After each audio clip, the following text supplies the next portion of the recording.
Dr. Clyde Winters. And on their name, put some respect. Yeah. I think it's time for reality check. Yeah, reality check. Gotta get you back on cold. Reality check. For the young and the old. Reality check. Yeah, the heal your soul. Reality check. Get ready for the show.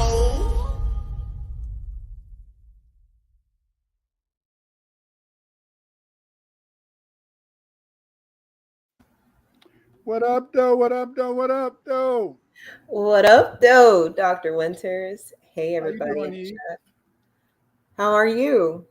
Oh, I'm fine. I'm fine. I'm just here in Chicagoland. It was a beautiful day today, nice and warm. Got up to 90 degrees. Ooh, You that's know, that's nice and hot. Um, I did you have any wind? Did you catch a breeze?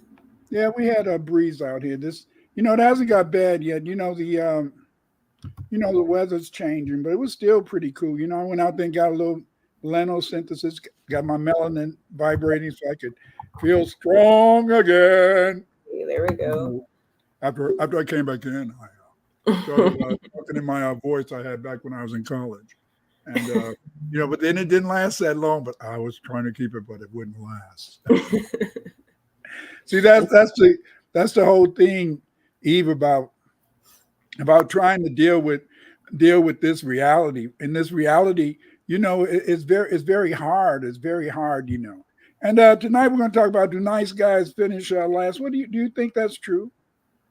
I think it can be. I think I'd like to, this year I'm all about, uh, I like the delineation movement because it really puts the onus on people who say that things matter to do something about it. And right now, there's a very real debate about who's Black. If melanated people across the world are Black, or if it's just an American Black, that's the only people who are Black. Is it a culture? Is it a race? Is it a lineage? It's so many questions. But that sparked this interest in me to redefine some things, or at least put it in a context where we're all having the same conversation, where everybody's understanding, the words that we're using and using them appropriately, because spelling matters. So, Really?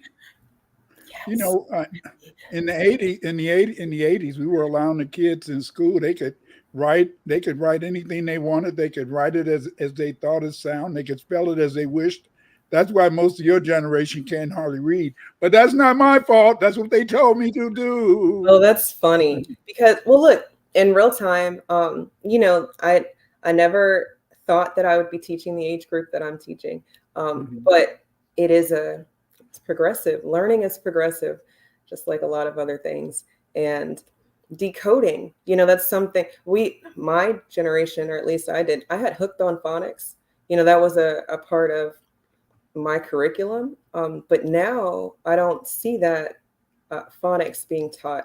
I see what you said, to spell it however you can spell it, and then we'll go from there. So then I have children text writing. They'll not BRB, but they'll they use text lingo when they're supposed to be writing an academic paragraph.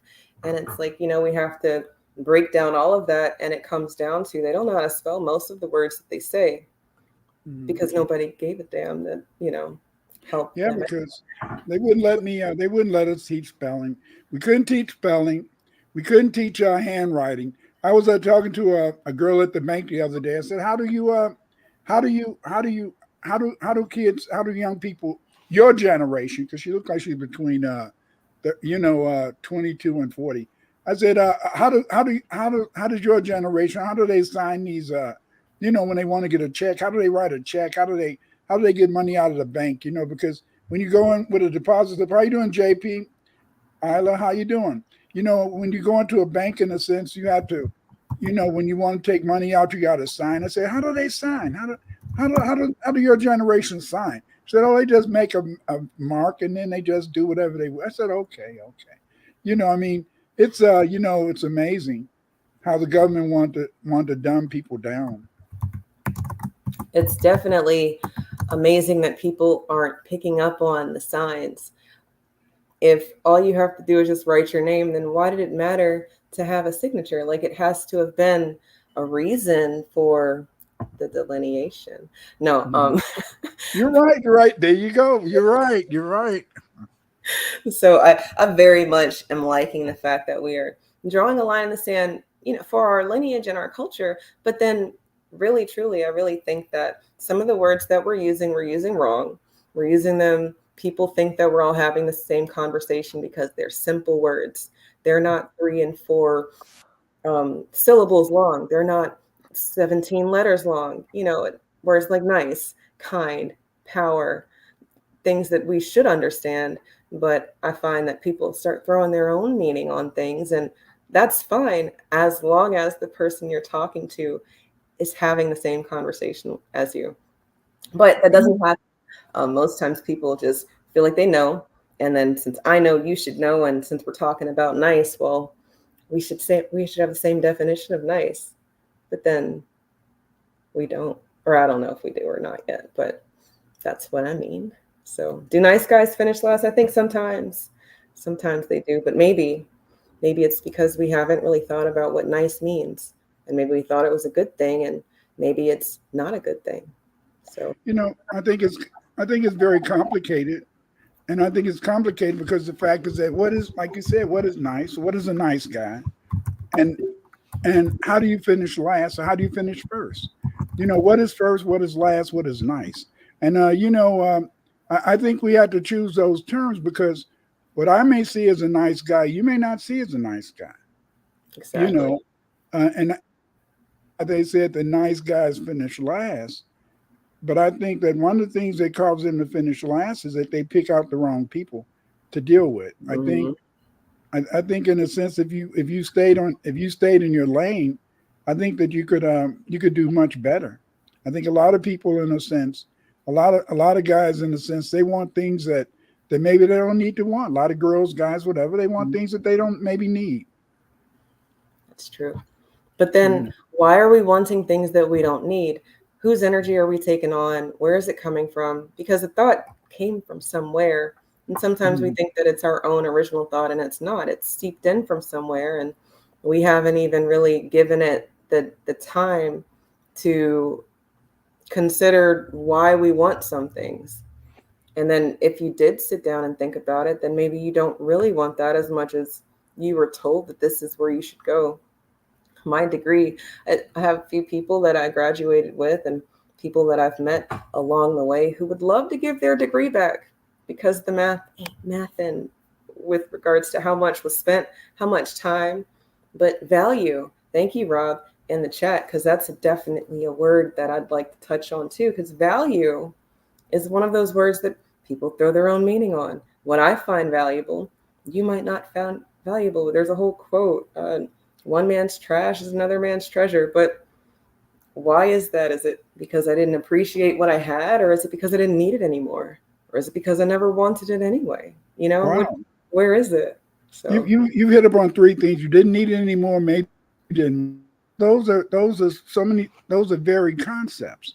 But at the same time, when we're thinking about that, do nice guys finish last? I think it's very difficult because you can feel you're a nice guy, but maybe in a sense to somebody else you may seem like a square, or you can seem like a nice guy and you can be corny. And I think this is one of the things that makes it very difficult for Black men to really to really get a lot, to really be able to talk to sisters and because I think in a sense that's why a lot of times they turn to white girls, because white girls are easy. I've heard to talk to. I never wanted a white girl, so I don't know. But the thing is that I find in a sense that, sisters a lot of times can think somebody is corny because of the way they carry themselves, the way they dress. And so it can be very difficult. But I think if a nice guy stays in his lane, how you doing, Bando? How come? I think if a nice guy stays in his lane, he can be successful. He won't finish last. Even though there's a race in everything, I agree. And I think that goes back to the defining of it all. What is nice? Because having nice weather, sure. You have a nice jacket, okay. You have nice people. Now it starts to get a little gray because what do you mean by that? And if you just go off straight dictionary definition, it You means got your dictionary there, right? Why don't you read that definition? there you go. It Can you means read it? pleasant. Yeah. The primary definition is pleasant, agreeable, and satisfactory. Inside of the Pleasant, primary definition, I already have issues because pleasant, agreeable, and satisfactory. Mhm. Damn, I thought it was worth more than that. Is I that all? that's all. Primary definition of nice is pleasant, agreeable, satisfactory. Secondary, fine or subtle. Damn, when I had a ball, when I was a supervisor, the people were agreeable, but I thought they were phony. They were fakey. But again, damn, that's a terrible definition for nice. I thought nice Isn't was it? something much more pleasant than that. Well, I mean, pleasant is, a primary definition of nice, but, pleasant in what way? I think about racism, white supremacy, right? You have a token and they're nice, they're agreeable, they're doing the work. But then to what end? To our detriment? So you get to be nice, but as long as it comes at the at the at the inflicting of bullshit on us. But you're nice because you're cool. You're doing the things that they're asking you to do. But then you're nice to them and not nice to us. I think that nice is a word that could be used sometimes, but out of context, it's not a blanket statement thing. Marsha Byron, she says people today have too many choices. That's nice. We have many choices in this country. In a way we do, but I think this whole idea of what is nice is something that really needs to be hashed out, because we don't really, I think many of us don't know what nice is. I think that I have a concept of nice. I'm old school. So then therefore I have a concept of nice, but then somebody else may see nice in a different way. And because see, even though as a linguist, I know that words carry meaning and that you shouldn't change the meaning of words. We always change the meaning of words. We always give words a different meaning. And so when you say, do nice guys finish last? We're thinking what comes to my mind is a square. And he tried to talk to some girl, and the girl was she wasn't lame. She had in a sense props. She had she knew what was going on, and so then in a way she didn't really want to listen to him. But then I look on the internet and it has all these women saying, why did I let the nice guy go? Why didn't I deal with the nice guy? Why did I go with the Pookie or whatever and stuff like that? But the point is this, is that maybe you thought Pookie was a nice guy. I mean, to me, I found that guys who go to jail, they have more children than anybody else, but they don't hardly raise them because they're in jail. But that's interesting. But women like them. Is it? I mean, you're a woman. I'm not, so I can't really answer. Is it true that women want that edgy guy or something like that? I'm glad you asked, because where I wanted to go to polarizing.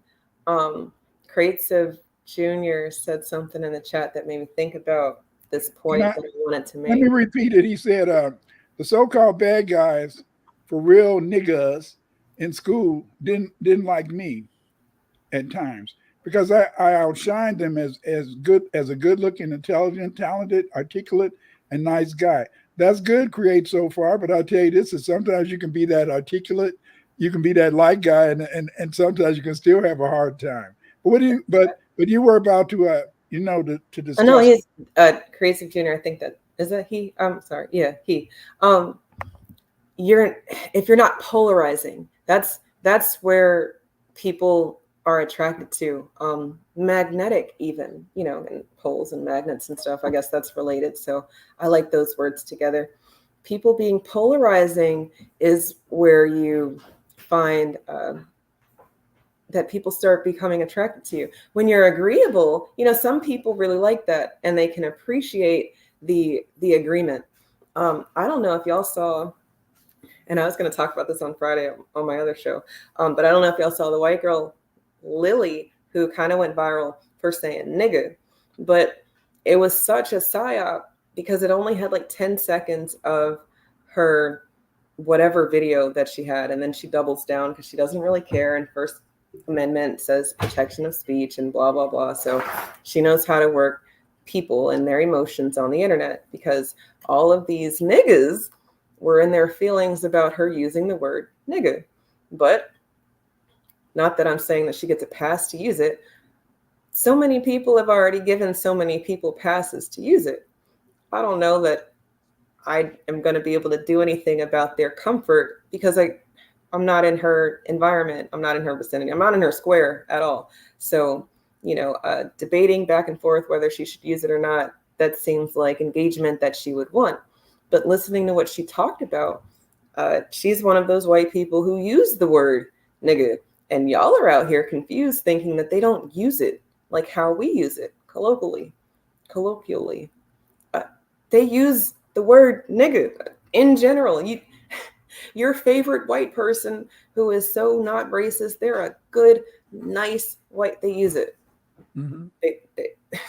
And from there, if they're using the word nigga, and not like with the ER to be like staunch racist, but just as a, you know, we use it about dudes or people. It's a place filler for, we didn't think to take the time to think about which specific group of people we want to talk about. So we're going to blanket statement, just niggas. She's talking about broke niggas. So people think that she's talking about black men because of all of the stereotypes. But no, she's just talking about broke men and how the nice guys are the ones that her and her friends are attracted to, the agreeable ones, the ones who want to sit and make babies and just be happy and loving and love on their wife. And they don't really have to make a lot of money. They go surf all day if they want to, as long as you're. Oh, wow. Damn. Woo. Woo. You want to see it? Do you want to see That's it? why the brothers run and find them, huh?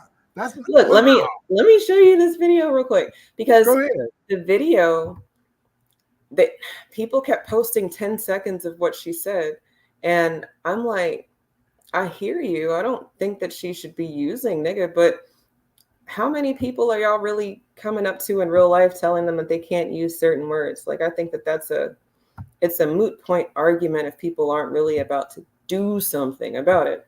So to me, you know, you're not doing anything. You're just bitching online. And I don't like when people just bitch online. I think that that's one of the biggest wastes of time, because it shows people you're not serious about what you're talking about. This is Lily, who went viral for her conservative views and got, quote, fired, but not fired. And this is the video. I'm going to put the unmute on so you guys can hear it.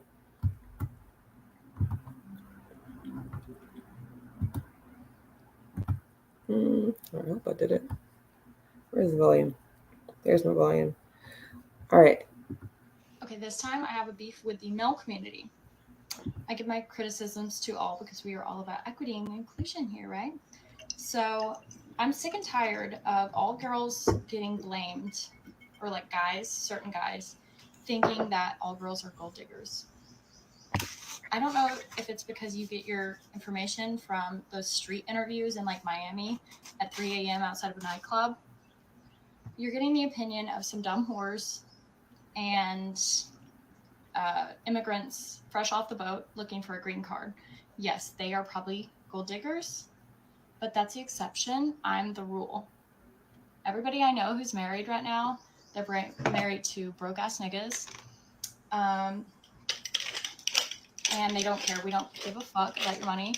I couldn't care less about your fucking money, okay? My type is broke mechanics and surfer hippie dudes who just want to live in a shack and surf and have babies.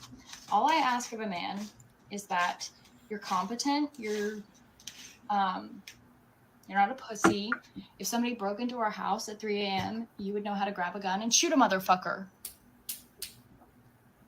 That's pretty much all we ask. Like that's pretty much like all girls I know. I don't know one girl who's a gold digger.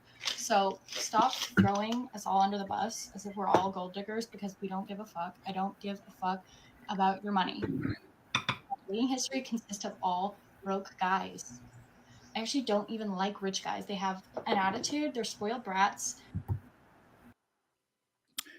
That's very interesting, because a lot of girls in the old days, that's how I think all women felt in the old days. I think that in the old days, how you doing, Douglas Rencher? And Craig so far, Marsha, Brian. I think all girls felt like that back in the day. I remember when I was growing up, I felt that all girls had that same attitude. But nowadays, it seems as though people want a little bit more. I remember when my son got out the Navy, and I was talking to him, and I said, "What's your line? What's your line to get to know a woman?" And he said, "Well, when you go to the bar, the first thing he says, what job do you have?" I said, "What?" He said, "Yeah, you ask them what job they have because you don't want no broke ass woman." I said, okay, but he's 50 now.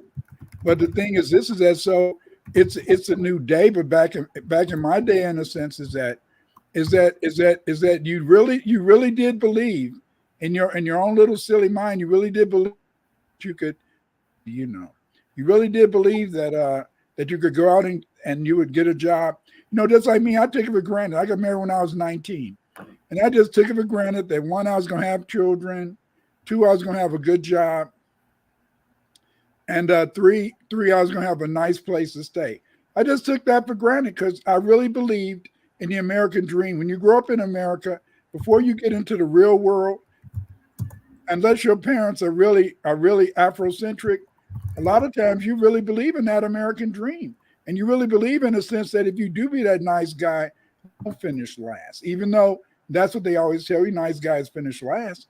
But you feel in a sense that you find this girl, you can be together and stuff. And my wife, when we first got married, she was hey, you okay, but you got to get out and get a job and take care of my beautiful ass and our kids. You got to get a job, and the thing is, this is that.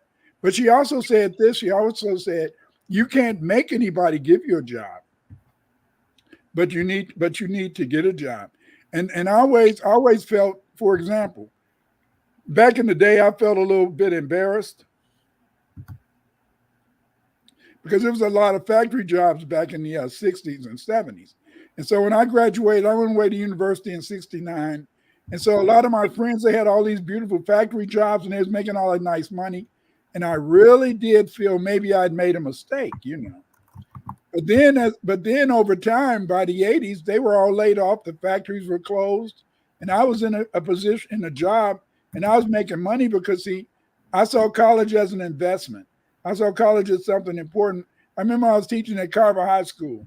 And so then this boy, he sat in the back, Like I tell you, I started teaching at 22, and you had kids, you had people in your class who were in their 20s. You might see them at the bar Friday night. And so then so then this guy in the back, he said, yeah. He said, Mr. Winters, you talking all this smackety smack, but you know what? Why should I go to school? My auntie went to school, my mama went to school, and they graduate. They ain't got no job. So why the hell should I go to school? And I hated him the rest of that year. And I hated him because I didn't have an answer. Back then, I didn't have an answer for him because I just felt that, you went to college, you got out, you got a job, and that was the way things were supposed to be. But it wasn't really like that, But then later I had an answer. Later I could have said, oh, it's like money in the bank, and your mom and your auntie, they might not have a job now, but down the road, things may open up for them. And they may have greater opportunities because they have that piece of paper, because they have that degree.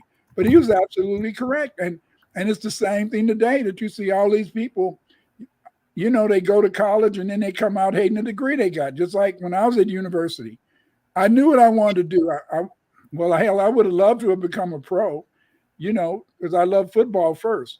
But I came to school, I wanted to be a teacher. So when I was studying to get a social studies degree, I was getting a social studies degree to teach social studies in the school. But then those people who got a degree in history, psychology, like, I don't know about now, but back in the day, you went to college and these black kids, they'd all come to college. They'd be in calculus and engineering, architecture. But then by their sophomore year, everybody wanted to get a degree in psychology. What? You had all these people. You had tons of people back when I was at Illinois getting a degree in psychology. And they never thought about the fact that, what are you going to do with a degree in psychology unless you get a PhD? And so then, but again, they weren't practical. But see, our parents, when they sent us to school, we couldn't be like white kids. We couldn't go to school and just study a subject just for the hell of it. Our parents gave us specific orders. You're going to school to get a job. And that's a very difficult thing. And even today, that's why I think a lot of your friends want to give their degrees back, because they studied the wrong subject. But they didn't think about it. Now, if you would have got a psychology degree and you were in education, and at least you might could fall back into teaching, Sure. But then, or if you were in the nursing, like, then things could go real cool. But again, people just felt that they were like white folks, and they didn't know that every degree you get, unless you got parents or friends of your parents that can give you a job, 9 out of 10, you're not going to get a job. That's a very hard truth to come to. But like you said, a lot of us were not given any game plan, as much as we were told that if you go to college, you will have a better chance at having the American dream. But then what is that? I think that looks different for some people. Some people are fleeing really crazy places, and then some people want to exist in their truth, like the white girl I just showed y'all. She's giving power alpha female energy. Like, she wants to run the ship, she wants to make the bacon, she wants to bring home the bread, and then she wants to bang her man, make some babies, and then get back to work. It's very masculine, the energy she's given. But if that's what she wants, then okay. Why do you say that's masculine? Because I think that men are leaders and women are nurturers. But you said because she wants to go and she wants to get a job, go get, have some sex, and then in a sense, and that was masculine. I think it's good. I think that's. No, I'm not saying it's bad, but that's the thing. I'm not saying it's bad.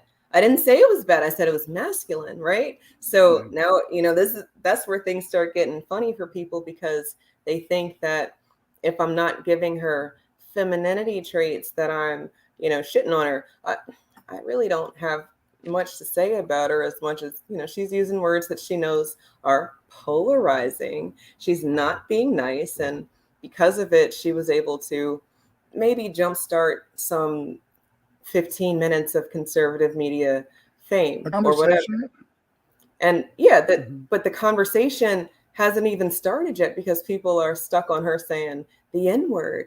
They're not talking about her talking about broke ass niggas, or how, they want this passive, agreeable man, because that's really what they're saying. They just didn't want to put it like that. She said she wants a broke mechanic.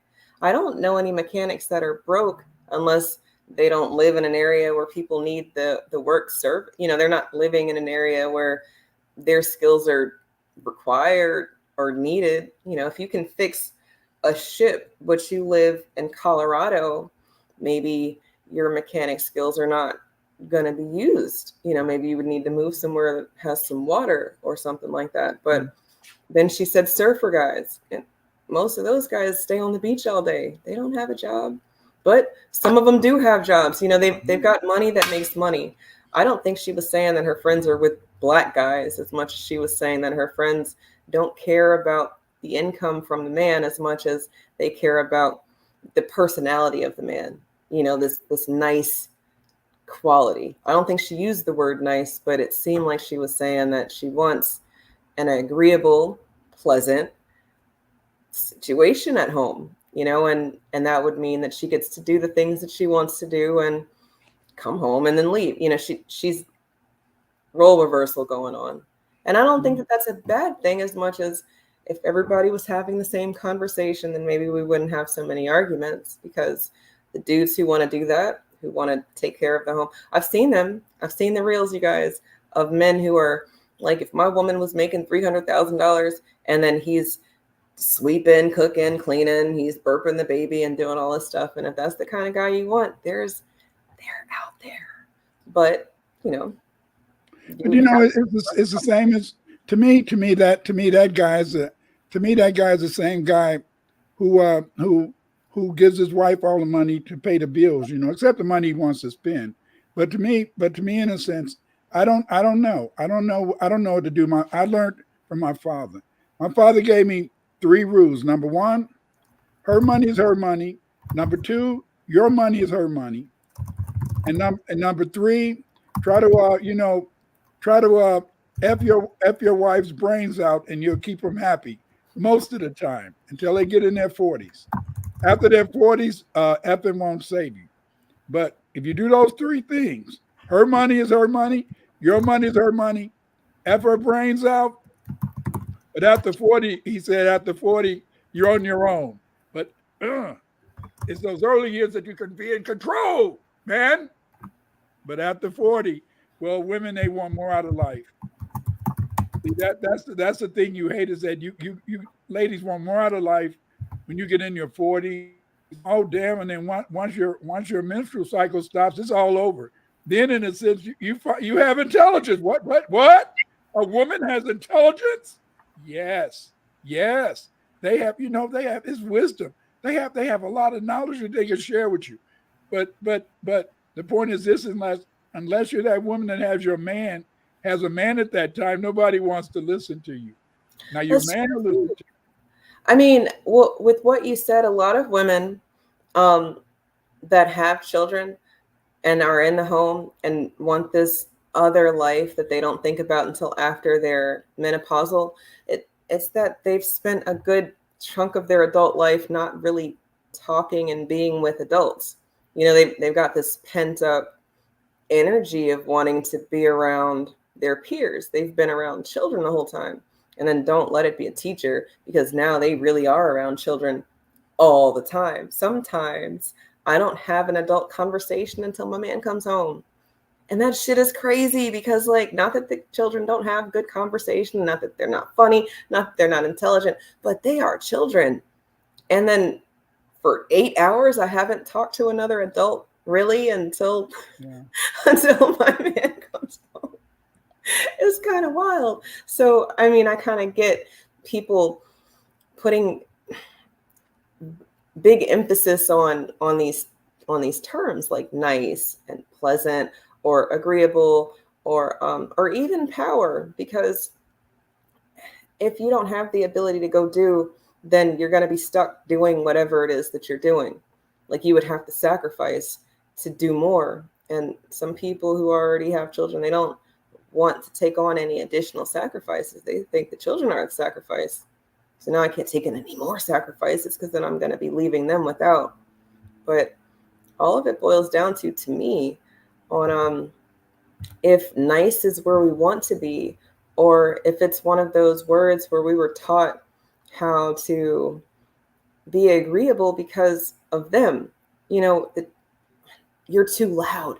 Black people are so loud, you know, so now we can't be loud, or, you know, different things that I don't think there's anything wrong with, as much as you should understand context.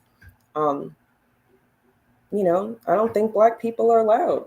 There are some loud people, right? But then, is that a Black thing, or is that just a loud person thing? I don't know. I want us to be mindful of these words and then put them in the appropriate context.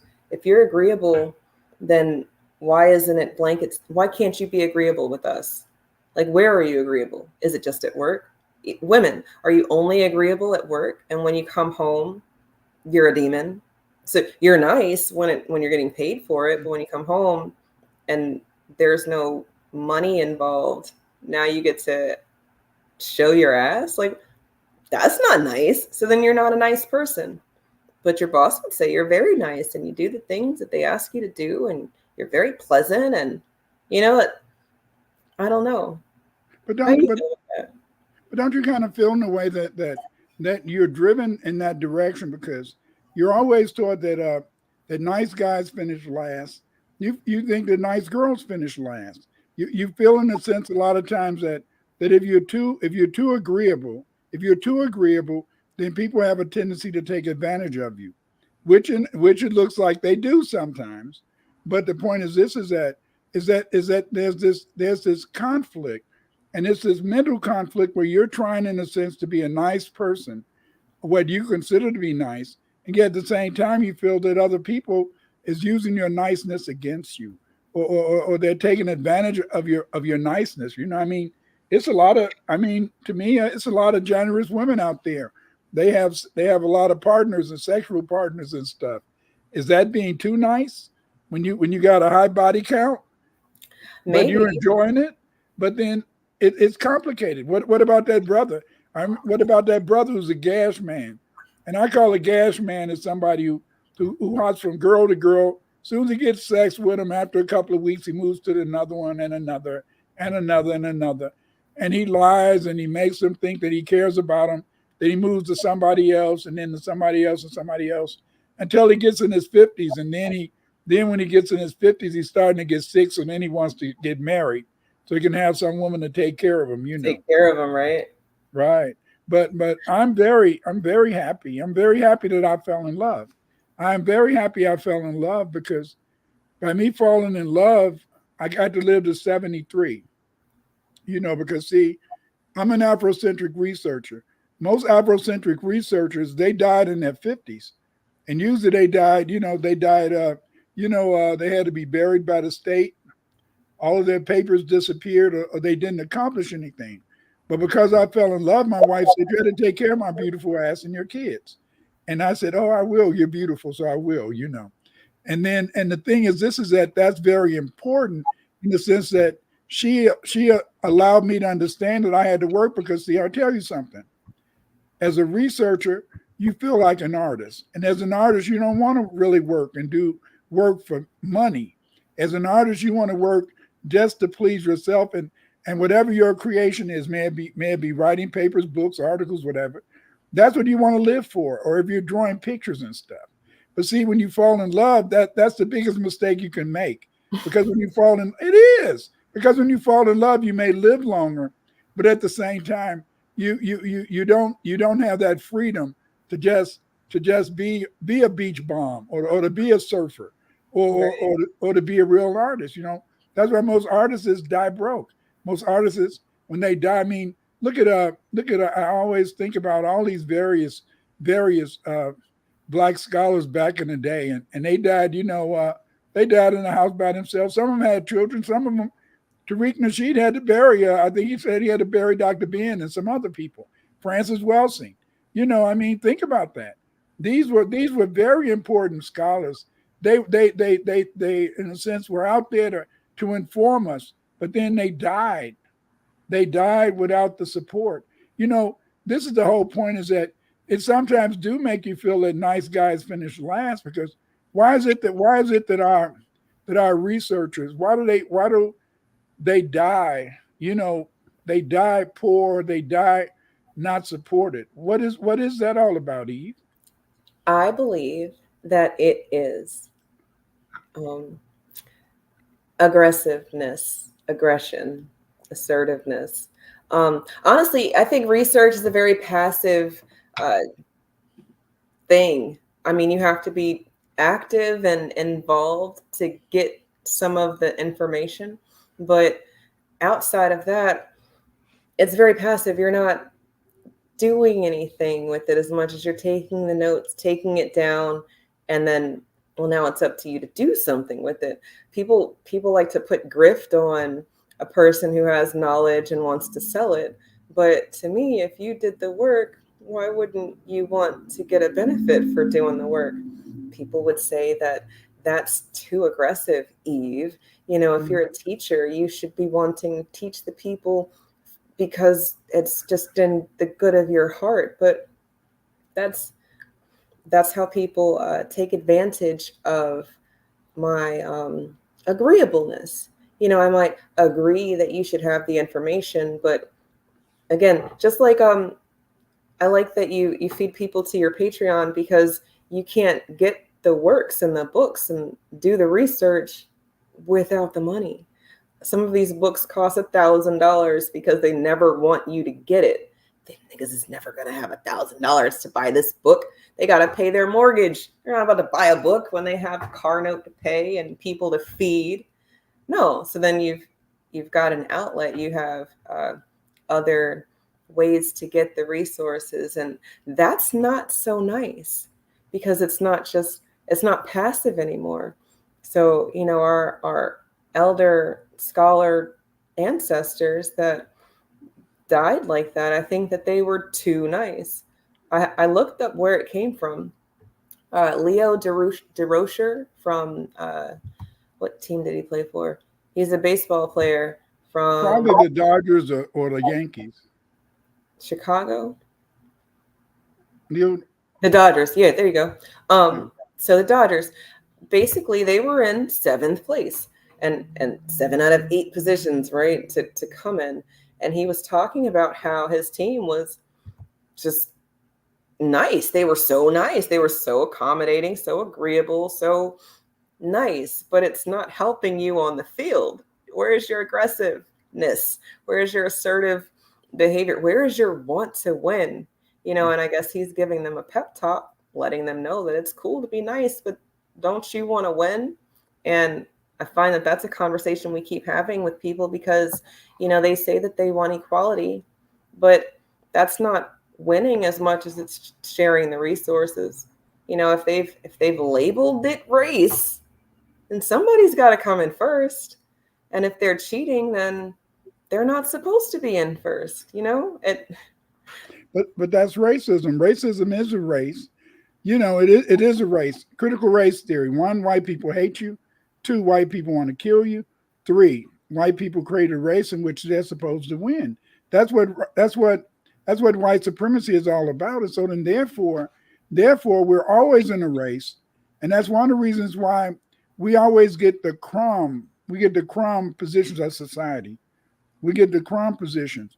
You know, during the pandemic, a lot of people was in the stock market and in crypto. Boy, they was making some money, and they made money in crypto and they made money in stock because nobody could see their black faces. There you go. See, That's a good point. Why is it, Eve, that if you're black and you're a nice guy or a bad guy, doesn't matter. But if you're a nice guy, you can't be really seen if you expect to make money. If you're a nice woman, you can't be seen. I see all these stories. I see all these stories of these women who luck up and get a job in these various businesses, CEOs and all that type of stuff. And now they just run them out, you know, or they wear them out. They wear them out until they become so frustrated that they quit, you know. And so it's almost like it's a game. It's almost like it's a process in which they're there to destroy you physically and mentally, because when you're stressed out, it's a blip. You know, I've always been a teacher, and I'll admit, like you said, Eve, is that sometimes I did feel quite frustrated. You know, for 46 years, mainly talking to kids all day, and then when I started talking to kids all day and then teaching in college at night, well, then that gave me a little bit difference. And, there you go. You always got your mate that you can talk to, but you do feel that you're dumbed down. And I taught high school, so I felt I had to always keep up with the slang. I had to keep up with what was going on in the street. I had to be street smart so I could talk to my students. Yeah. Because they were out there in the street and stuff.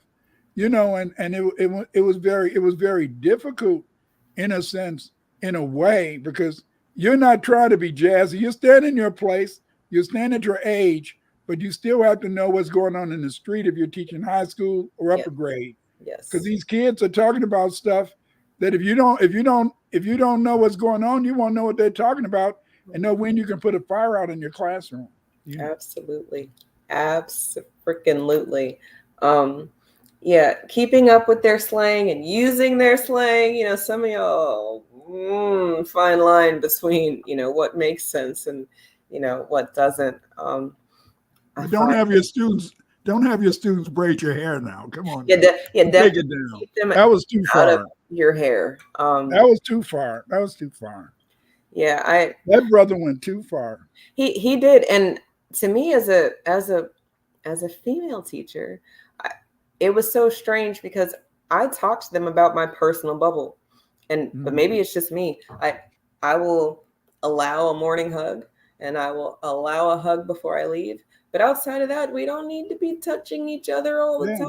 Y'all want hugs all the time, and I get it. Y'all are babies, but no, we're not setting any type of I don't want to set them up for a person who doesn't give a damn about them, because they're so loving and they're so accepting and they're so open.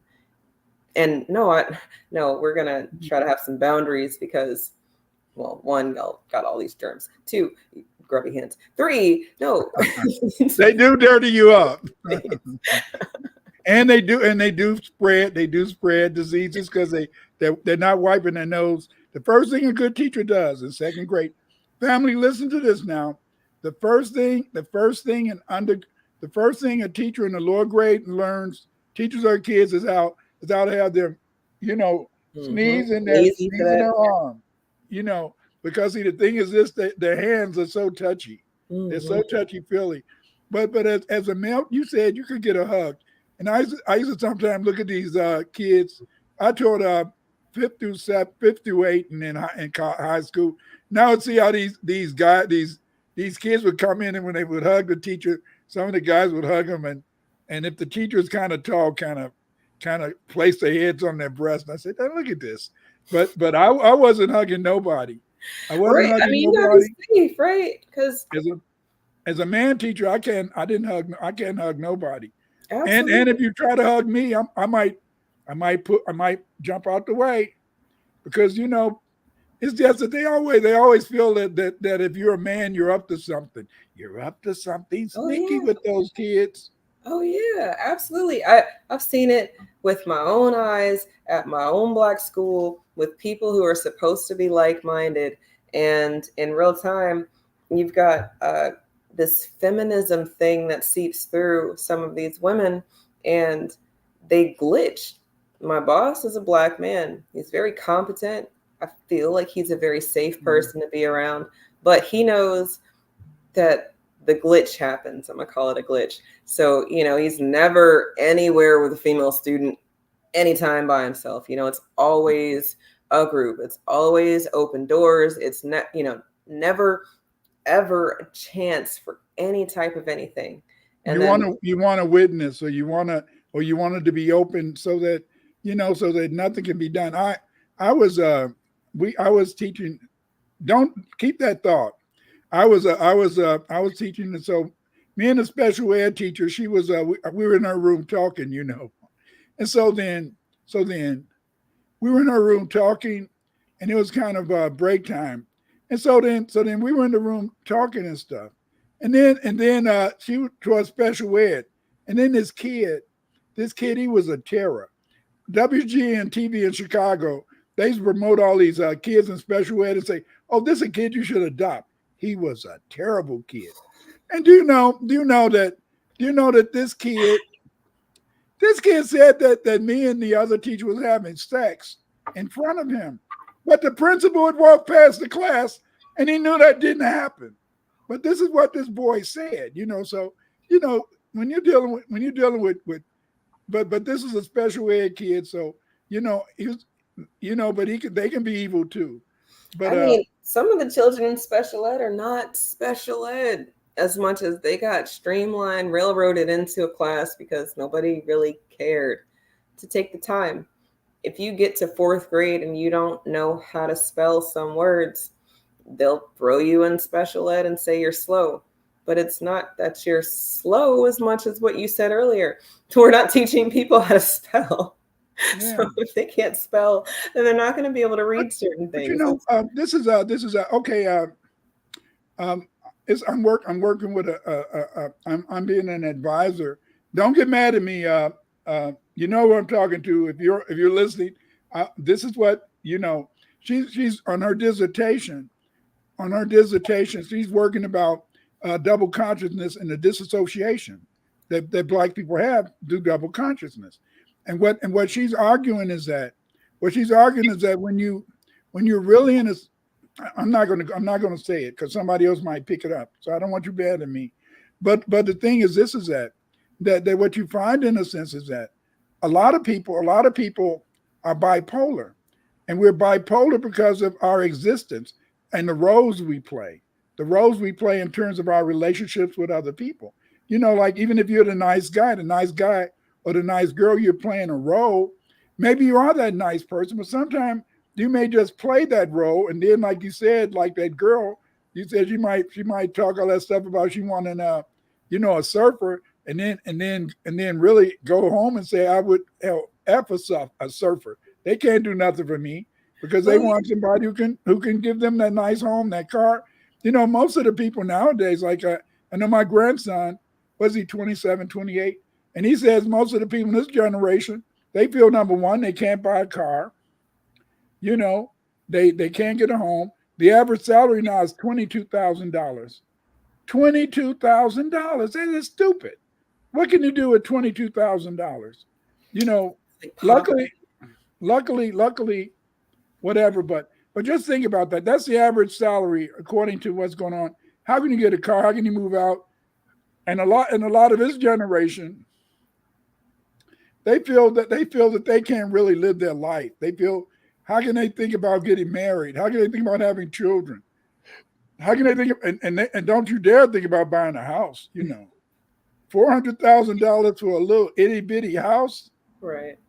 A little itty bitty house. Not even 1,000 feet, and you're paying $400,000. Not even 1,000 feet. And it's really weird, but again, in a sense, but we're expecting our kids to be nice guys, nice gals, and do what it takes. But it's very difficult because you still need money. You still need money to be able to accomplish your dreams and accomplish what you want out of life. That's very true. And I don't know that you can do that the nice way.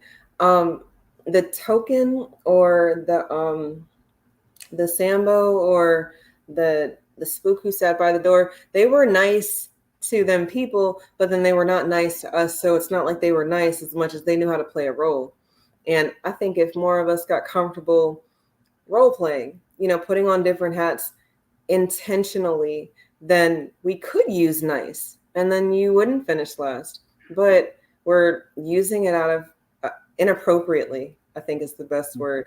You're using it when you think it matters, when you should be using it in other, again, I go back to the work. You're nice at work, but then you come home and you're a demon. That doesn't make you're not nice if you're not treating the people who aren't going to give you something the same way that you're treating the people who pay you. I don't know. That's different. That's not nice, But we're always playing roles. We're always playing role. Back before my wife, before she passed away, I was the lover, the friend, the advisor, maybe the leader. You're always playing a number of roles in any type of relationship. And because you're playing all of these roles, it's very difficult. It's very difficult in a sense not to sometimes be misunderstood because of the fact that you're playing these roles. But how do you be nice and at the same time, in a sense, feel that you're not being taken advantage of? And I think that most of us sometimes when we feel we're being nice, then every so often we feel like I think you're kind of, I think you're treating me a little too. You're going a little too far. Just for example, let's say that somebody and they want to borrow money from you. So at first they borrow maybe $10, $20, and then I'm going to pay you on Thursday or Friday, and then they don't pay you on Thursday or Friday. Then I get mad at you because Now, if you say, give me money, if I give you something, I don't care. But There if you you say you're going to pay me on a certain day, then I want the money that day. And see, and so if you're going to be nice, then give me my money that day. There But you then go. when they don't give me the money, then I get an attitude about that person. I may not say anything to you, but I may not be ready in a sense to give you that money. Or sometimes, I don't understand. Like one of my sons, my second son, you know, he used to when he would get a girlfriend, he would screw the girlfriend and all of her friends too. And yes, he would. And so then his wife, the wife he got now, somehow she's got him under control. There you go. You know? But the thing is this is but the thing is this is that so he didn't do that with her. So I don't know what she did to get him under control. But anyway, in the sense is that and then I see some people, he would go with these women and they would let him drive their cars and stuff. I said, damn, why are you letting them? They just let him. Why are you letting him drive your car? Why are you doing this? I felt they were being too nice because, I felt that what if he got an accident? Maybe his job wouldn't cover it. Why would you let somebody who you just met drive your car? I just felt that was a little silly to me, but that's what these women would do with him. But he was that type of guy, I guess he was every woman's dream. I don't know. But the thing is, I thought that was very silly. And I thought that was being too nice. Was I wrong? No. Being too nice is how you can get taken advantage of. But if you're only nice or you don't know how to take that hat off or use it appropriately, there's a time and a place. You can't be nice when somebody owes you something because it means that you're agreeing to the fact that they owe you. We all know that there is a debt, but you don't have to pay it, which actually means that there isn't a debt. The math ain't math in there. So I agree with what you said. I would rather give someone money than let them borrow it, because as soon as you borrow it, now you've told me something that you're accountable for. And I didn't ask you to tell me that. If you needed money, whatever, you can ask me. I might not have it, or I might not, whatever it is. But as soon as you ask to borrow it, well, then I'm expecting it to come back. And whenever you say it's going to come back, like you said, you put the terms on it. So then you need to stand by it. And then if you don't, well, no, that's not nice. And then if I treat you differently because you broke your word or because you weren't nice, well, now I'm not nice. Or you're going to say I'm not nice. But I gave you money you didn't have. Who's not nice in the situation? The person who gave the money or the person who was supposed to pay it back? And it's so complicated. It's so complicated because, that's why I'd rather don't say that. Don't say you're going to pay back, I mean, just like with my kids, in a sense, I may, in a sense, they may say I'll pay you back then. If it gets too high, I may say, well, just forget about that, forget about it, and we'll work on it. Or they may say, can I pay you next month or the month after? I'll just keep it after 3 months. Just keep it, baby. But that's because they're my children, right? You see, and but then I might would tell them. But then if one of my children said, well, their brother or their sister didn't pay them back some money, then I would feel something. Then I would feel like, hey, you're supposed to pay your sister or your brothers back. You should pay them back the money because they need the money. Now you can do that to me maybe, and I may not. I may just grin and bear because I'm a bitch in love anyway, And my son always say, "Don't say that, pops. You got a PhD." But when you give your kids stuff, it's like a bitch in love. I'm like a dog. I'm talking about a girl dog. You know how a dog just love you no matter what you do. You can kick them. You can kick the dog. You can treat them real bad. You can yell at them, and that dog is still come back. So that's how I feel as a parent. Wow. So that's why I say. So I'm not talking about a human being. I'm talking about being like that dog, that bitch in love, that gives you things and know you really don't deserve it. You know. No, that's real. And I mean, a time and a place. Your children, maybe you're supposed to be nice to your children, and then maybe sometimes we are not nice to the people that we're supposed to be nice to. And then we're nice to people that we're supposed to be treating, or putting them in a compartment. We're not compartmentalizing the right way. Or we're feeling like if I'm home, I get to be however I want to be. And that might not be the best way to be. If you know how to be like this in other environments, you would need to be intentional about the role that you're playing. You're not the warden, you are the, I don't know. But like when I was in college, and when I was in college, we had at Urbana, we had a beautiful stacks. We had a beautiful stacks. They had so many beautiful books in there, and I could just spend my days and nights there.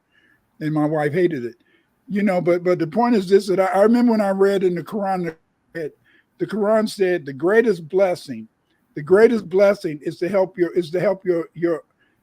a member of your family. I thought that was the stupidest. Why would God? I know this is man. Why would God put in the Quran that it's a blessing? But baby, as I live long, I started saying it is very hard for family members to really help each other. I didn't know it was so hard. I just like I said, when I graduated from high school, I was the regular American guy. I was Black Power, sure. But at the same time I was Black Power, I still believed in the American dream. I still believed that if you worked hard, you could be successful. I believed in all that ish, and it was all ish, that you can work as hard as you want, but if you don't know anybody, you still may not move ahead, And so when I read that God, that it's a blessing to help your family, I thought that was so stupid. I thought that automatically you should help your family, but it's not like that. Some people have a hard time helping their family members. They don't want to be a nice guy with their family. Maybe it's genetic. Maybe people remember being in a family and then not being in that family anymore in a really bad way. I get that we've got PTSD when it comes to dealing with each other, but in real time, I think that, we can correct it in our own homes if we're mindful and if we're intentional. But in the same way that I think spelling matters, how we are acting in the different environments we're finding ourselves in, that matters more, because it's the example that we're putting out there that people are seeing. Who is Clyde Winters? Who's Eve? It's what I see. It's what I see when she's out in public. It's what I see when she's on the internet. It's my own perception of her. So is she nice? Oh no, I mean, she seems like she's agreeable. Or no, she's not nice. That bitch is always bitching about something. It's polarizing. That's only on Twitter. But anyway, I'm sorry. No, I think that, I don't want us to not have these good qualities. I think being agreeable is a good quality. It means that you can put your ego to the side and listen to somebody else's perspective. Not that they're right, but not that you're right all the time. You're open enough to know that you're not the smartest in the room, or that you're not the smartest there is. You agreeable, being pleasant. Why would you want to be all mopey and frowny and angry and all the time? That shit is contagious. Misery loves company. So in the same breath that, random people tell me to smile, it's not that serious, girl, smile. You're right. It's not that serious. But am I smiling for you, or am I just smiling because it feels good to smile? They say it's so many muscles to frown and then so many muscles to smile. And then all y'all out here with wrinkles and lines and shit. And I laugh all the time.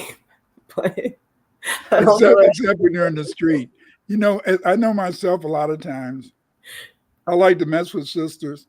I'll be in the store or something, and I'll just say, go ahead and smile. You can smile, But the point is this, is that a lot of times I understand, I understand that a lot of times when you're an attractive woman or a woman, period, a lot of times men are catcalling. I used to do construction work, all that type of stuff, and they're catcalled and all that type of stuff. So a lot of times you don't want them. Some guys are so corny. They don't understand. One of my uncles, my older cousin, told me back when I was a teenager. He said, Clyde, that every woman who smiles at you doesn't mean she wants you. But see, but this is the whole problem. Sadly, a lot of men, if a woman gives him half a smile, he feels that that's an invitation to come and talk to you. And you may not want to, you may be okay, but you're not looking for a man or at that time, or you just don't want to be bothered. So a lot of times you will have that kind of mean face or frown, because the fact is that some people misinterpret a smile. Sometimes they misinterpret a nice hello, and then they don't know that, okay, I said hello, you said hello, now I'm going here and you go there, but no, they want to keep talking, and a lot of times you don't really feel like that. Am I wrong? No, you're not wrong. No, I personally do not want to entertain most conversation when I'm out in the world, because I'm very much focused on what it is that I have to do, whether I'm at the store or I'm on my way to the gym or I'm at the gym. But in real time, people, they try things, they test boundaries, they see, if you really are as angry or mean or whatever, unapproachable, can I break the ice? Can I, kind of get in there? Let me see. And I get that. I think that that's a people thing. But in real time, I know some of y'all have never had someone be nice to you. So you think that it's someone liking you because they're pleasant to be around, or they're pleasant intentionally to you. Just because he held the door for you does not mean that he's trying to smash. But there are some women who's like, he did this and he did this. And it's just like, okay, it sounds like he had someone who taught him how to be around women in a way that was agreeable. He's nice. But, I was talking to somebody the other day on, and she said to me, she said, Dr. Winters, Black people do not know how to, do not have home training. They don't know how to relate to other people. And I said, I wanted to argue with her, but then I started thinking is that a lot of times we aren't taught at home how to be sociable. I try to teach my kids how to be sociable. I always taught my kids that you should respect the person, you should respect everybody, but people should, instead of people earning respect, they should earn contempt. In other words, in a sense, you should give everybody respect, but somebody you think is a piece of ish, then they should earn that. And once they earn it, that's how they should be done. But she brought up a good point, is that it does seem like a lot of Black men and women don't really know how to socialize. They don't know. That's one of the reasons why sisters had to have a muddy face or a mean face, because there's some brothers, they just feel automatically, oh, you smiled at me, you must want me. No, you want that thing, because you know what I mean? And you say, and I had to agree with her. And I hated to agree. I hate when I have strong opinions about something, and yet somebody presents the evidence that shows that I'm wrong and they're right. And she was right. Many of us don't have any training, any social training to be able to relate to each other. What do you think about that? You're a teacher. You've been out there in the street. Now you had a good family. Your mom, your dad, they sent you away to college, blah, blah, blah. But when you got there, you found some weird people there. I'm quite sure, and you meet weird people every day. But what do you think about that? Do you think that some Black people do not have home training? I don't think it's just Black people. Some people don't have home training, but it's leveled. I think that the fact that we don't have house phones anymore, people don't know etiquette. So in the past, if you wanted to speak to someone on the phone and you were not the person paying the bill, then you would have to talk to their parents. right? But you wouldn't just say, is Tasha there? Because you'd get hung up on. And then Tasha would get a talking to because who was calling my house asking, is Tasha here? Tasha don't pay no bills here. You know, That's right. it's a lot of conversation that's not happening because people have access to you in times that they probably shouldn't have access to you. We had to talk with our oldest daughter about the phone because just because you're up doesn't mean that you get to be on the phone. No. And when she realized that, it's like, okay, well, people have been calling me, and I'm like, okay, well, we'll talk to them too. And in real time, we're having conversations because y'all are not calling my house. You're calling her phone. She's asleep. Even if she's not asleep, she's asleep. It's past the time that she's allowed to be social, and y'all are going to respect that, or you're not going to talk to her on the phone, or she's going to be sneaky and do it on her own anyway, which is, that's a parent's job to figure out all that shit anyway. You know, if you know that your child is creative, clever, thinking outside the box, then when you tell them no, they're going to try to figure out a way to get to the yes. So, you know, talking to everybody and letting them know that it's not that she can't talk, but no, y'all are not calling my house at 10 o'clock. And no, you're not calling my house, but you are. The phone is in my house. She's in my house. You're calling my house at 10 o'clock. Mm-hmm. And since you don't have to talk to me, fine. But you're going to do it how I'm saying do it, or you're not going to be able to do it because I'm the adult and y'all are children. But that's missing because, I don't know, maybe y'all just really felt some kind of way when your parents didn't let you talk on the phone or whatever. But now you're just giving your children access and people access and 24/7 access. And no, you don't know how to have a conversation. You don't know pleasantries, you know, greetings and pleasantries. Where are you at? Or, you know, how was your day? Hello, a fucking hello, Dr. Winters. I had to tell someone this. I had to tell a person older than me that when you're texting me, you're not just going to be texting me like that. I require some sort of greeting, even if it's, hey, bitch. I mean, just some sort of something that acknowledges that we're having a conversation now versus you just telling me you need something or asking me for something. But from there, all of the messages, I swear, from this one person, every single one, it starts with hello, hi, hello or hi. It's always hello, hi, and then boom, what I need, or boom, what I'm about to do. And I'm cool with that because at least they're. But you at least want a greeting. Like, yeah, say, how you just, I haven't talked to you in 6 days and I'm going to do this.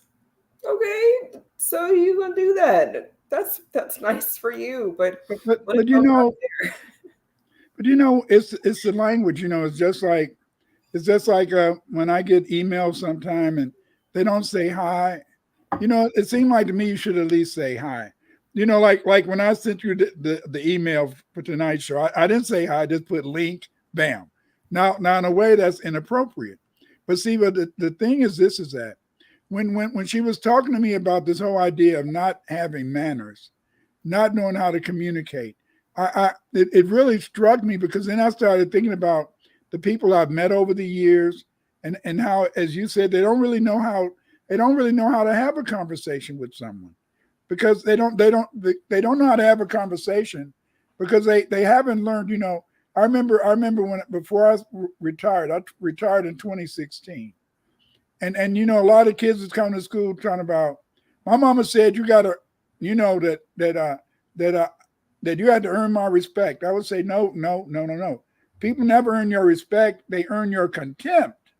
You should give everybody respect, but if they're no good or if they're nasty, then you can say, well, okay, I don't like this person and that person deserves me to disrespect him.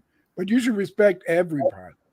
And it's kind of hard on a lot of people to see that, you know. Yeah, I get that. Because it takes more to respect someone than it takes to not give a damn about them. And people want to do the lazy than, you know, do the hard work. But is it really hard to treat someone at least with the same energy that you would want to be treated? And then we can go from there. But it's interesting. It's interesting. Growing up in the city, I always speak to people no matter what, you see. But then they teach you that when you grow up in the city, Well, city people don't say hello. That's country. You must have came from the country because you're saying hello. That's what we used to say back in the day. You know, that the people was always ready to speak in a sense. They had to come from the country. But now I feel that I should, even though I grew up in Chicago, I feel I should still be that's a matter. How you doing? You know, good morning, you know, and things like that. What up, though? What up, right? Yeah, but it's kind of very complicated.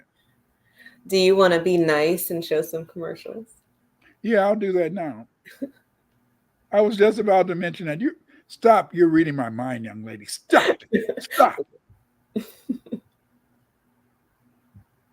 So dreamy. Hey, I've just written a new book, History and Culture of the Black Aboriginals of America. Yes, I've written a new book. This book is called History and Culture of Afro-Americans. It's about the Aboriginal Americans. It's about the first people who inhabited America. Many people don't know about our great culture, this super culture that we created, but I discussed this book. In 489 pages, you'll find out so much information, great information, about, in a sense, what the Aboriginal foundational Black Americans did.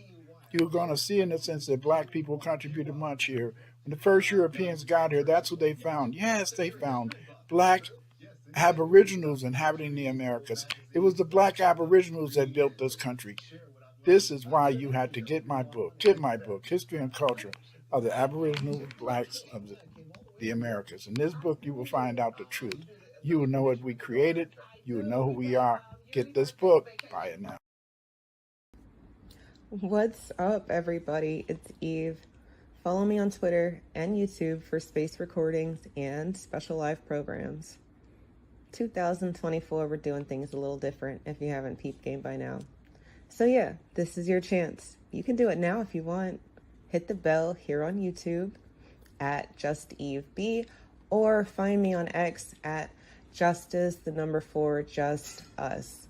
That's JUSTICE 4 JUST_US. And if you feel so inclined, support my channel and the work we do over here.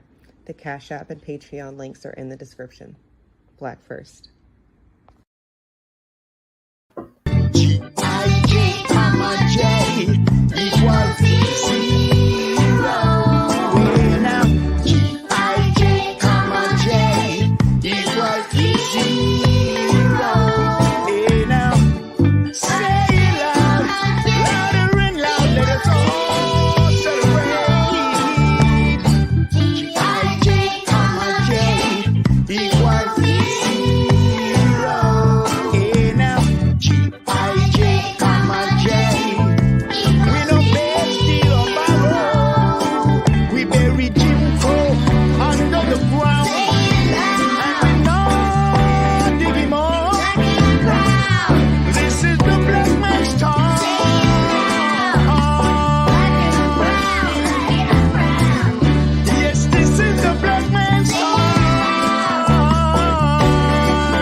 Buy my book, Nationality and the Law. In this book, we discuss the importance of race and identity among many African Americans. I explore the genesis of the so-called blacks from an ethnogenesis of Black Irish, Black Aboriginals, and Sub-Saharan Africans. In this book, you will understand how they were separated into two races and why we call, in a sense, the Caucasian race the white race today. Buy my book, The Nationality and the Law. You'll enjoy it.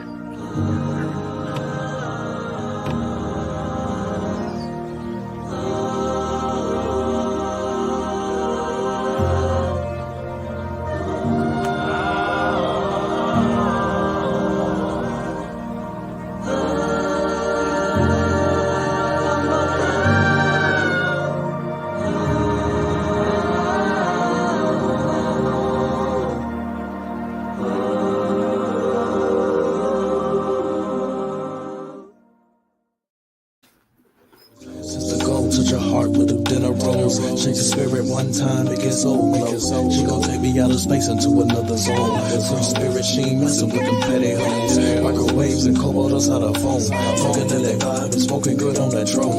Call me eating out with the cuz all up in a fro. This queen approach, she gon' drop it low to the flow.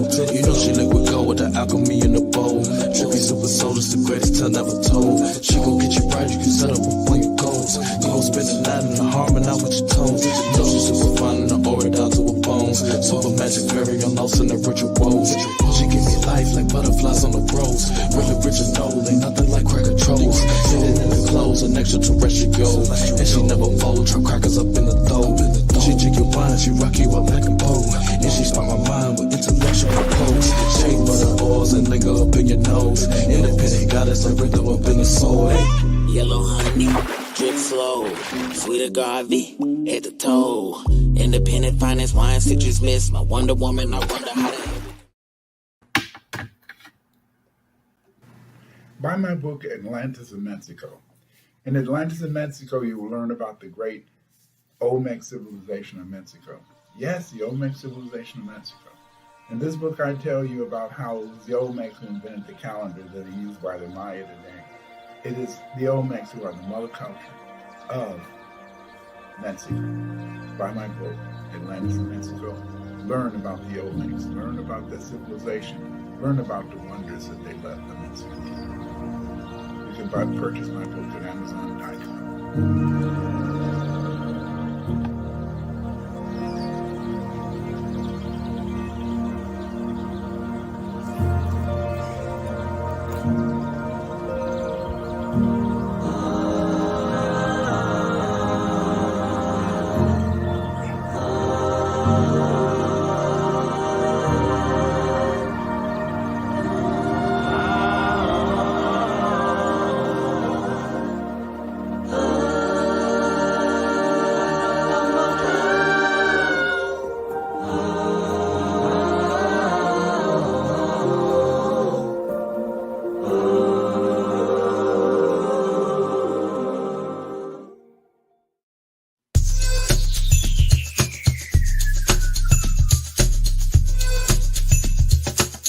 Supplemental learning for your mini.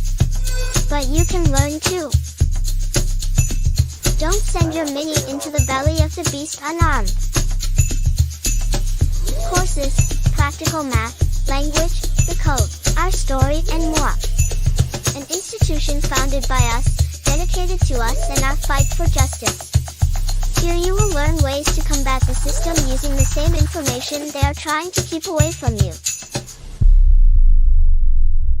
Welcome to FBA Sunday School.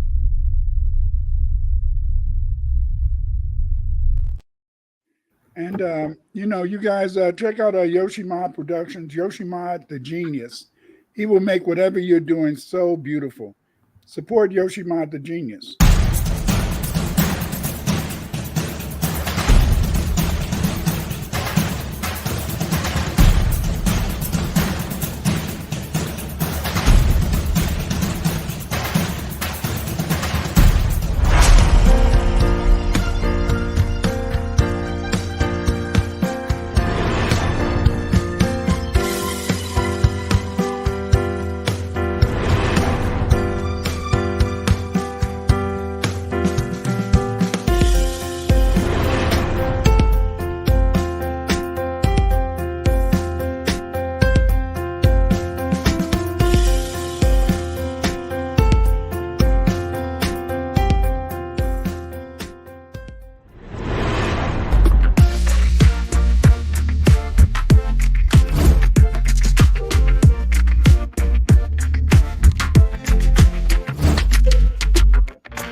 given time, I may be follow. I'm off the ocean and I may be hollow.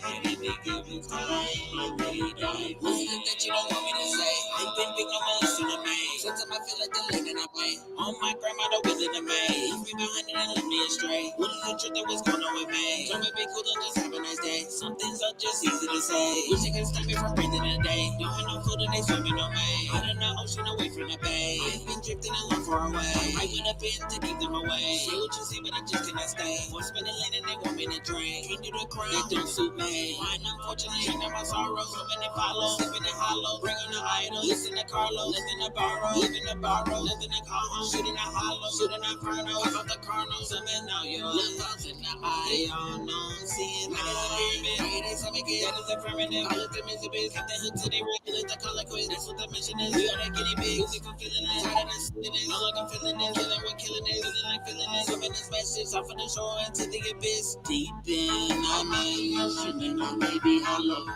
At any given time, I may be followed. I'm out the ocean and I may be hollow. At any given time, I may be followed. I'm out the ocean and I may be hollow. At any given time, I may be followed. I'm out the ocean and I may be hollow. At any given time, I may die. I'm super genie, what a feeling. Take you to feed me, how would they see me? Sleazy bikinis, nothing but weenies. The beanie, for the beginning. Changing the scenery, changing the scenery. Some in your misery, some in the lies of me. Probably got you on TV, believe me. Pulling your memories, killing the name. They never just admit that they got me. Machiavelli could have never been sloppy. We can see it's nothing but copies. Listen, cook up in that lobby. Billie Holiday just was a body. George Clinton committed them robberies. It seems he went for the lottery. They see falls in one category. We all call it a mystery. I'm the villain you all see. They glory to those who all see. Pendergrass set up like Eddie Murphy. No car crash, they just hating on me. Gotta make a comeback like Bill Cosby. Kobe Bryant playing conspiracy. Get me back for taking a knee. But they just be kidding me. Locking my turban, hit when I'm swerving. Black house cursing, sipping up a curving. More laceration, installation, no motivation. Straight elimination, your animation, alienation, annihilation. All for the taking, taking like taking. Open faking, us personation. Moving saving, change like Raven. Say me David, had to shake 'em, moving brave on. Now you craving, even Jaden save 'em. Taylor paving, who we faking. Mary make 'em misbehaving. We the brave before we drown in the water. Got a deep dive. I'm in the ocean and I may be hollow. At any given time, I may be followed. I'm out the ocean and I may be hollow. At any given time, I may be followed. I'm out the ocean and I may be hollow. At any given time, I may be followed. I'm out the ocean and I may be hollow. At any given time, I may die.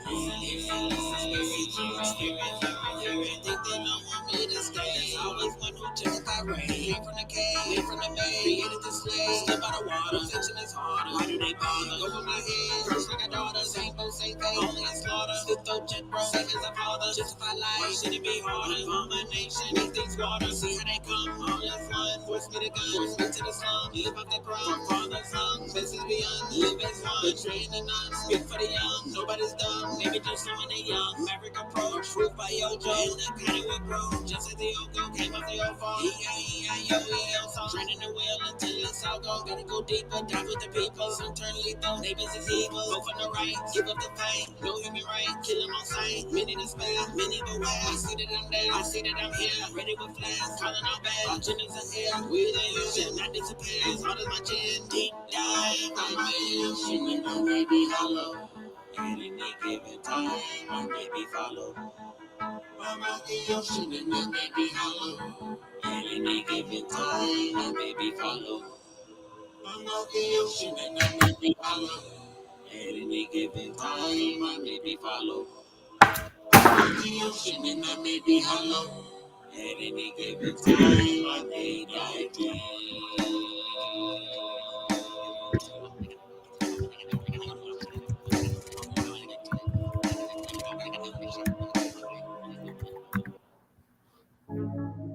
Yoshi. Yeah. Yeah. Alright. Yeah. I'm Yoshi. Yeah. Go ahead, Netta. H. NTR. You probably be mad at me for what I might say, man. You probably be mad at me for what I might say, man. You probably be mad at me for what I might say, man.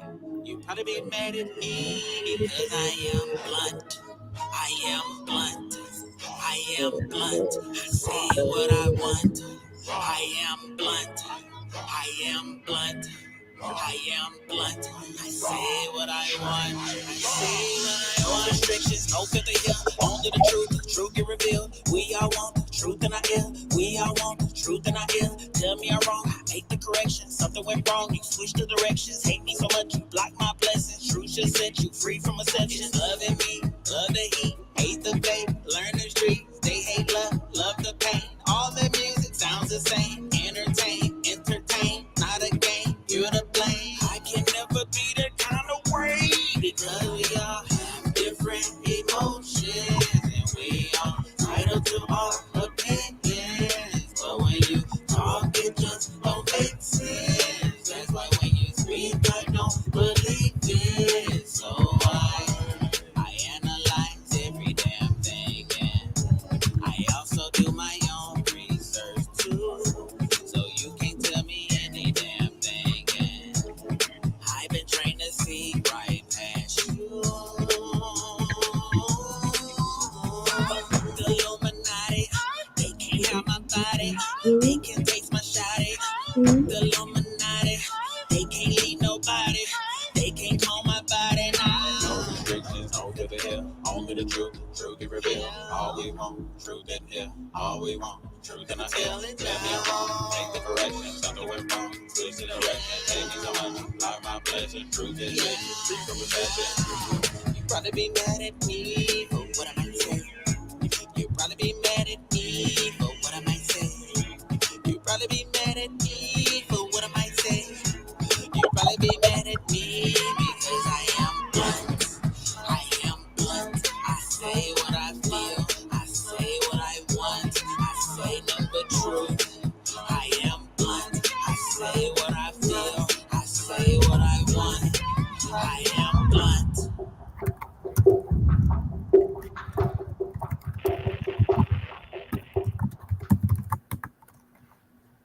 Yes, those are videos about Yoshimod the Genius. You guys should go to his website. He's on YouTube. He has over 500,000 followers on TikTok.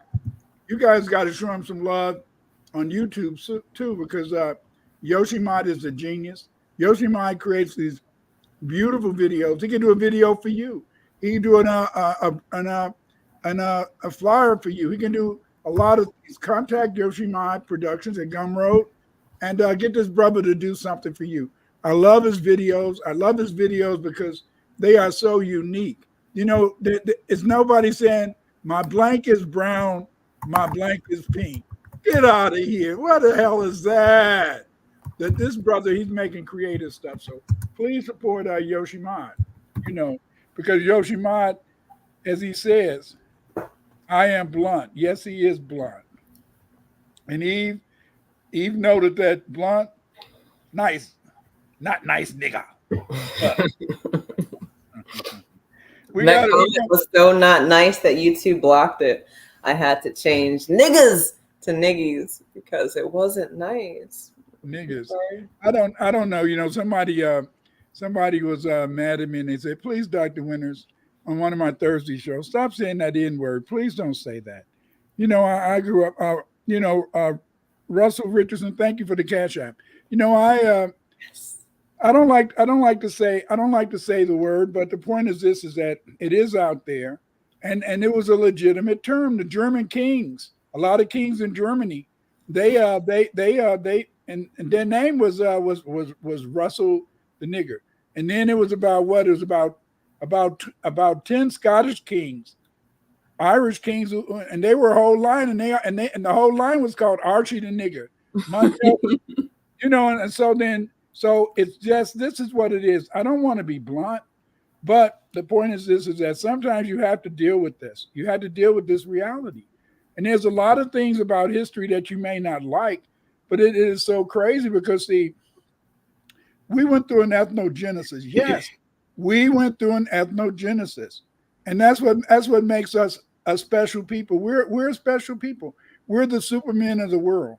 You know, our ethnogen. Yeah. I know that you didn't like that, Eve. I can look at your face, but we are the Supermen and Superwomen of the world because look at this. Think about this now.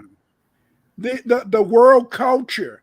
The world culture is based on FBA, the music, the food, and not only that, but the inventions. Where would we be if Louis T. Lattimore hadn't tried to make, in a sense, the telephone, the light bulb work? No, he made the light bulb. It was light bulb. Louis T. Lattimore did the light bulb. Granville T. Woods did some other stuff. Anyway, those black people did something. The telephone, the computer, the toilet tissue. Yes, toilet tissue. We did that. The street light. The whole world culture is based upon our inventions. See, yeah, some people get mad at me. They say, Dr. Winters, leave toilet tissue alone. You didn't grow up in the house and had to get that newspaper and rattle that stuff together. Probably if I would have been down in Mississippi, I may have had to get a leaf. But again, in a sense, I love toilet tissue. It don't even have to be Charmin. I don't give a damn. I just want the tissue, baby. I love the tissue, baby. Yes. No, I don't think that we want to be blunt, no barbell, but we do have to mean what we say. And if there are zero consequences that come with what you're talking about, then you're not blunt. Maybe you're nice. And I think right now we really do need to take a pause on being so agreeable. Mm-hmm. Being agreeable means that other people's fight comes before ours because we understand it. We're empathetic to it. We finish last because we're getting crumbs when it's our fight that people are using to propel themselves to the American dream, whatever that is. And we're not even using it in the same way. You're so right, because that's a mental illness. That's disassociation. We've been conditioned. We've been conditioned by our parents. We've been conditioned by our parents and our community that when you get around white folks, you have to talk different. When you get around white folks, you have to act different. Then you can act a little bit normal when you're around your family, but and things like that. But that's an illness. That's a mental illness. Yeah, that's a mental illness that you're taking on a different identity around when you go downtown and around white folks than the identity that you take around black folk. You see, and so maybe nice guys do finish last. Because we're always trying to be so agreeable. We're always trying, in a sense, to make Europeans feel comfortable. Well, I don't want to make them feel comfortable, so I'm going to enunciate my words a little bit clearer. The rain in Spain lands mainly on the plain. It says in Yazoo, East goes down there. We get that down there. We're going to get it done because we're going to be down here and we're going to get it around here, Cap. No. The rain in Spain lands mainly on the plain. On the plane.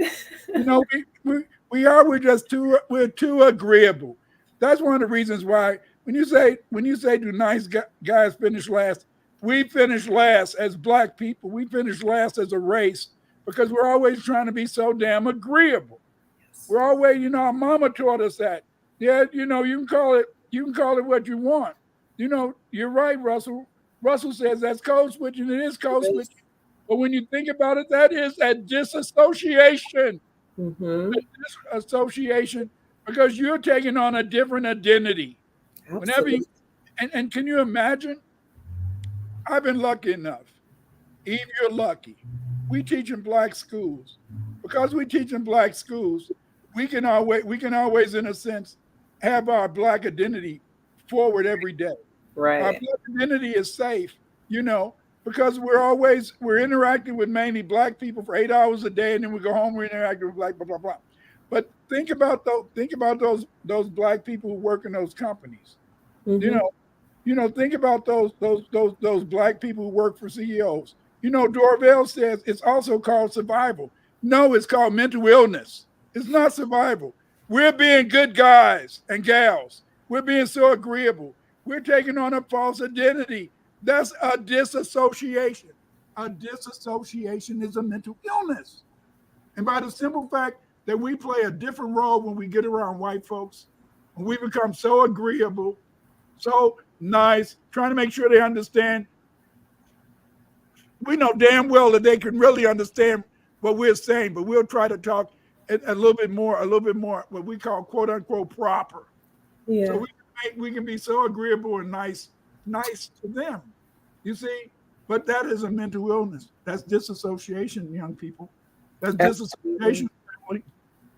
No, it is, Dorabelle. I feel you, because survival, but to what end? At what cost? I don't want, and I will not teach our minis to live a roach existence. And what I mean by that is, we've been here for 1 billion years, and we're gonna be here for 1 billion years. But yeah, we scatter when the lights come on, and we try to operate in the shadows and behind closed doors and when nobody's around. No. Why? Why should we have to scurry and hide when we're supposed to be here, operating how we were made, unapologetically, creatively? We don't want to do stuff unapologetically when it comes to our Caucasians. We want to be nice. I think that people's first primary objective is to be agreeable, because they don't want, especially when we're at work, you don't want to get fired for being the angry Black or the aggressive Black or whatever. So yeah, we start compartmentalizing or disassociating with aspects of ourselves because it doesn't fit in the environment that we've put ourselves in.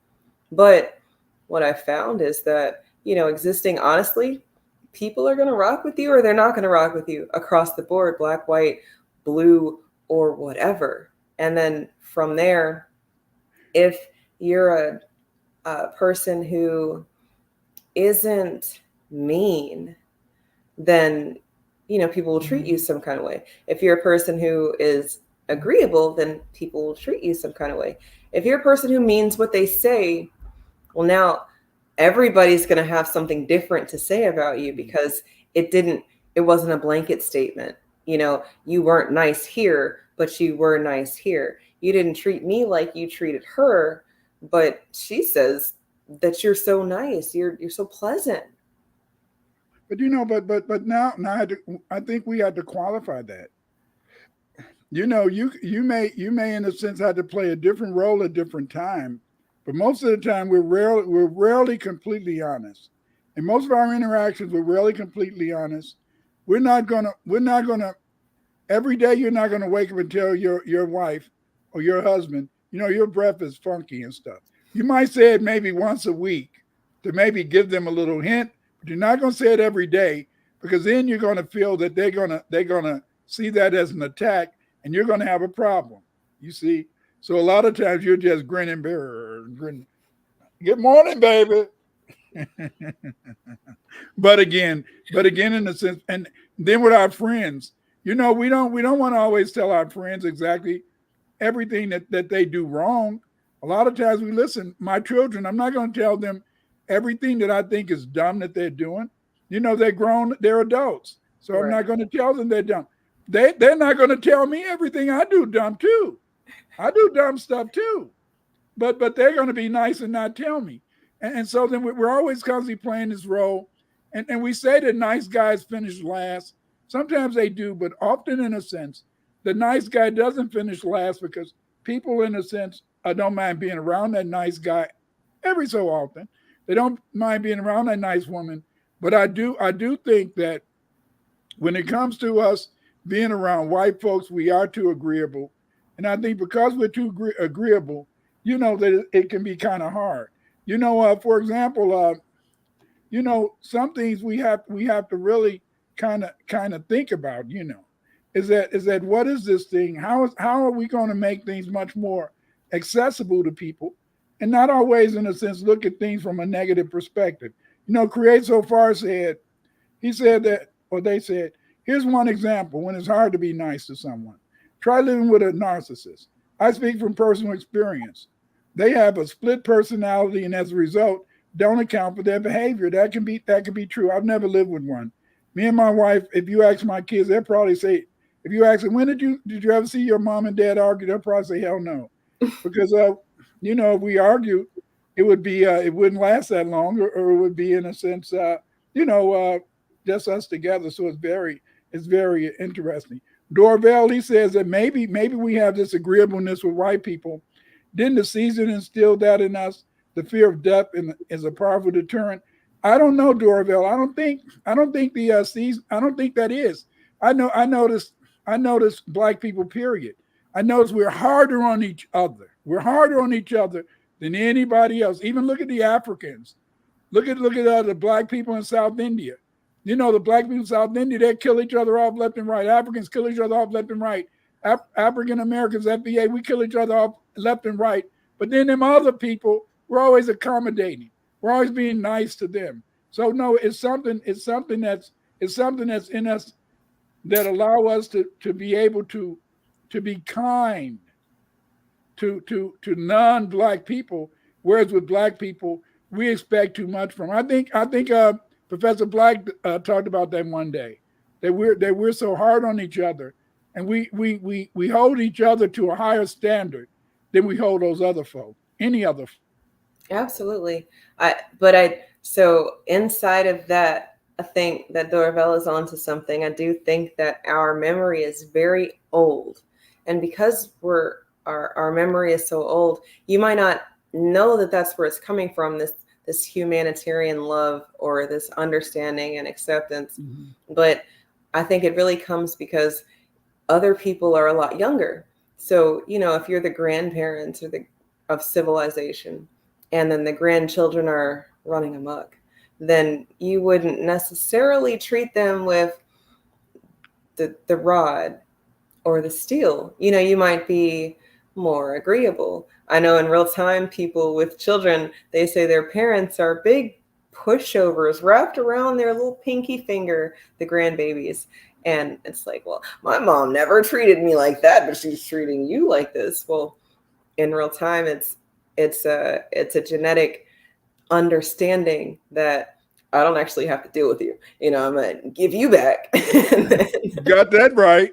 You go home with your mom and dad. I love you, but go home. Right. But, I'm going to show you all the love, compassion, care as I can. And I'm going to teach you the things, and I'm going to show you the things, and we're going to have a good time. But then, when it's time for discipline, responsibility, accountability, it's going to come from mom and dad. And then, in very real time, my children have dealt with their grandparents and things that we might let them get away with. They can't get away with at other places. And I think that is part of your growing, that there's a time and a place. You can't act like how you want to act wherever you want to act, because it's not the environment for that. This is not the people you need to be doing that around. But if you're always sheltering them from these experiences, then the first time that they're going to have it is when they're an adult, and they don't have to tell you shit. They don't have to be, I'm grown. But now you're grown and you're treating people nicely because they're paying you. And then the people who can't pay you, that came from you or came to you because of you, you're not treating them nice. You're treating them some other kind of way. So you're saying that some people, especially those people who are nice on the job, that in a way they're just acting, they're actors, or it's fakery? I think people can put on a role for the money. And then from there, if there's no tangible benefit, then they're not going to put the effort in. But in that same understanding, if you've been here as long as me, then you know better. So I'm going to hold you to a higher standard. These other people just got here. They don't know what they're doing. We have to teach them. We had to teach them how to bathe. Go ahead. But bipolar is a disassociation. Bipolar is a mental illness. And so then therefore, when these people are on the job and they're acting a certain way that they're not, in a way, they are demonstrating a disassociation with reality.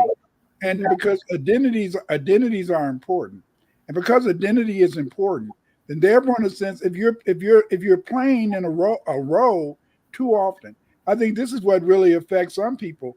I think some people who work around white people all the time, I think that they would have a very poor relationship with their family members, because of the fact that you're acting so much that I think you could become, in a sense, out of whack. I don't know. I don't know anybody that just works around nothing but white folk. Do you? Um, Maybe, but I'd really have to think about it and then think about how they are at home.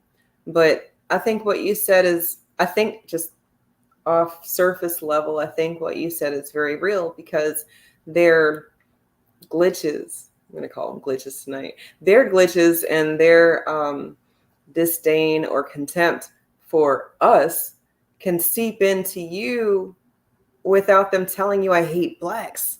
It's just little Tyrone in my class is doing the most, and little Shaniqua is doing the most. And, you're hearing all of these things, and you're seeing these students or not in school. You've got Erica, who's loud, and Jamal, who is never on time. And now you're taking these things and you're absorbing them. It's how you feel about Erica and Jamal. And not that Eric or Jamal did anything wrong to you, not that they're not even doing their job. They might be the most skilled in profession at the workplace, but because the white people feel some kind of way about them, and that's who you're around all day, that's how you feel about them too. I try very hard not to be that teacher who takes what another teacher has said about a student without putting my own eyes on them first, because they might have treated you like that because it was you, not because it's how they are. I think that's true. Tia, to use, so we are the good guys finishing last? Maybe not. But what I used to hate is that I used to, in a sense, I'll be honest. I wasn't being correct, because in my latter years as a teacher, I was teaching special education, and some of my colleagues, they really weren't doing their job. But I didn't go out and speak out. Maybe I should have said, you need to fire that itch over there, because she not doing their damn job. They're not even trying, And but because they were my colleagues, then I would just ignore stuff, I would ignore stuff. Like one of my colleagues, now I'm not might start any trouble. But again, the thing is this, is that I love them, I like them, and in a way I respected them as a friend, but I didn't respect them as a teacher. Because I felt, because see, I felt that when I went to school, my parents only had a 4th grade education. And do you know, I hate to say this, Eve, my mom and dad only had a 4th grade Mississippi education, but do you know they could read better than most of the students that I had teaching in high school? And that's pathetic. That's pathetic. But that just shows how well they were taught down in them one room schoolhouses. Mm-hmm. They was taught real good. My father, he was a supervisor, and he was a supervisor on construction sites. He had to write the paper up, write the essays, and all, jot down the notes of the job, and he did that well. And he only had a 4th grade education. But the thing is, this is that it looks as though, before they integrated the schools, our kids were much more smarter. Our kids were much more determined.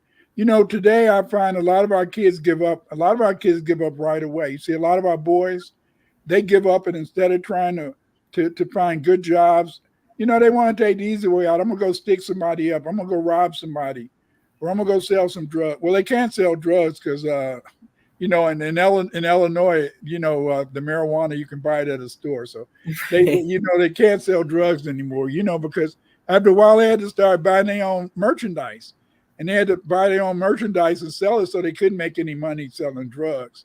So, but again, in a sense, it's just, I don't know. I really feel that we need to take control of our communities. I think Black men need to to be more involved in the community. You know, a lot of moms, they need to really, you know where their kids at. A lot of moms let their kids go out and do all type of mess. You know, in fact, they encourage them to go out and steal for them and all that type of stuff, sell drugs and all that. And it's very complicated. It's very complicated because, you know, like this sister was telling me, a lot of us, there is a vast majority of us don't have home training, don't know how to socialize, and we haven't been socialized, and that's sad. And I'm talking about even middle class Black people haven't socialized their children because they were working, and they expected the teacher to do it. I don't teach socialization. I might teach a kid. I might teach a kid to become accustomed to the culture in my classroom, but I'm not dealing with the general culture, you see. And see, this is what parents don't understand. I had parents by the time I was ready to retire, them, you can whip my kid. Ma'am, I'm not going to whip your kid. Number one, I think you just want to get a lawsuit on me, and I need my house. Oh man. You know, not passing the buck on to the teacher. What about you can whoop them. No, I'm not going to whoop them. But I will admit this. They had a law in Illinois that a principal could spank a kid could spank a kid. When they got rid of that law in 2010, all hell broke loose because then in a sense, it was illegal. And so then some kids need to be disciplined.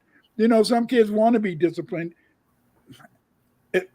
You got, I think, 3 children. I had 5.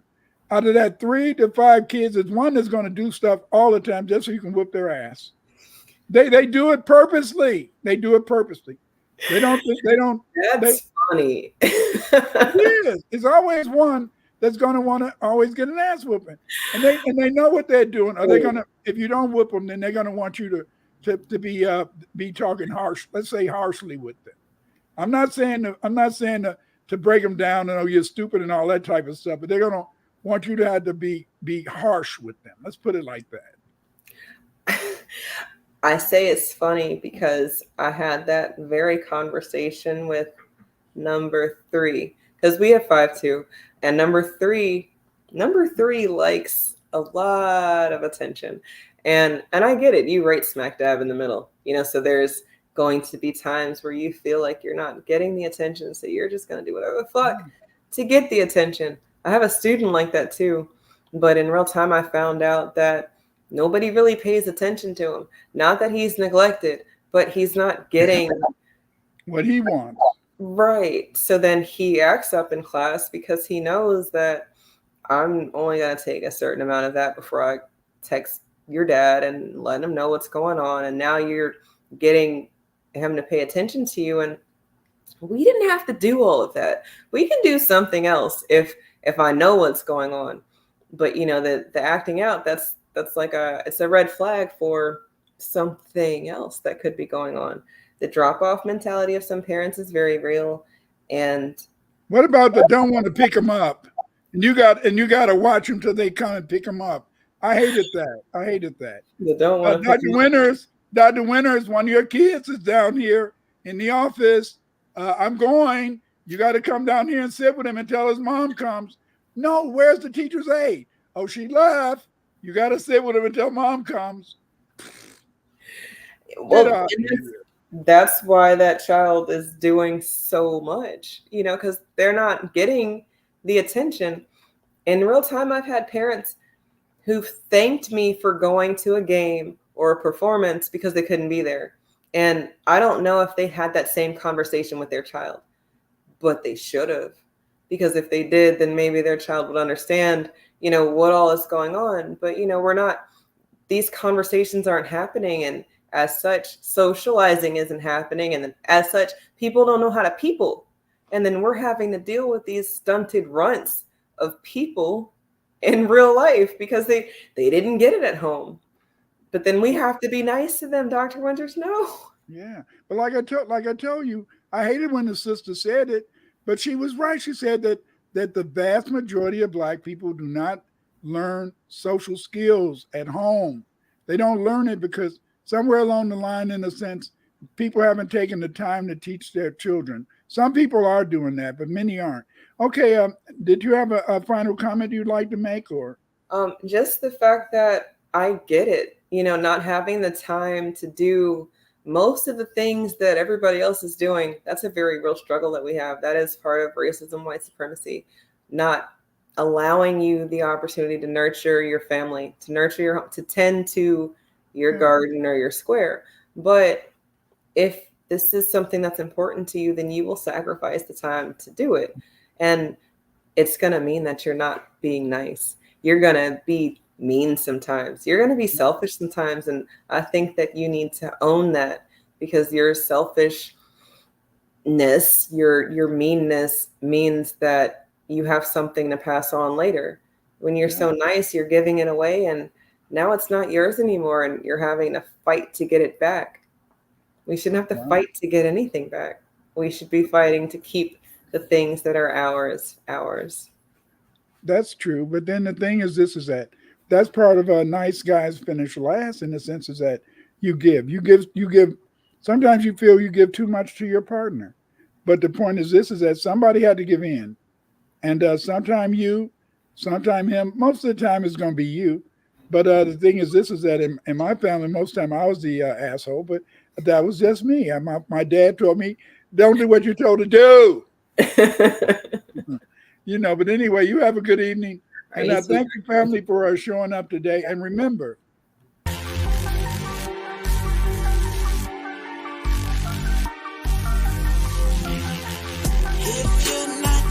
to speak up. If you're not going to speak up, if you're not going to speak up, if you're not going to speak up, vampires they prey on your fears to the next day away. Vampires they prey on your fears, control your honest fears. Don't let them take your energy. What I say, don't let them take control